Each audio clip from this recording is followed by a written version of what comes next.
تغيرات مناخية وشيبون معدلات حرارة قلقي بلند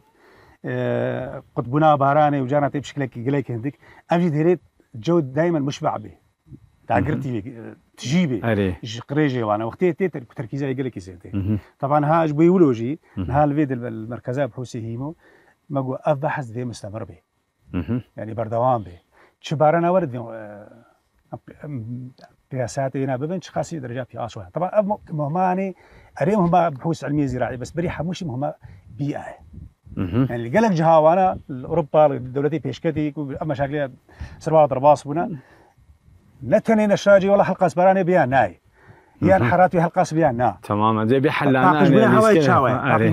باقش بنا هواي تشاوي تي بيرامل قوت الجلجه فرنسا اوروبا وادلتي ديوانا الباريسي وانا اختي درجه تلوثي بلندبي خيوس ترمبيلا سياري مع العلم مازوطه وبنزينه وقلقي باقش يجي سياري فردي يلو بشغلن سياري رقميه زوجي رجادي بشغلن جبوي توازني فقرين هواي وقت جاري بشو شامي أزمة أري وقت تشوي تدمير خلاص تكر تديت عورك سير شامي هونو رشبو هون نتيجة تلوثي مع الأسف إيرو صبيه زراب القام شلو ميزينا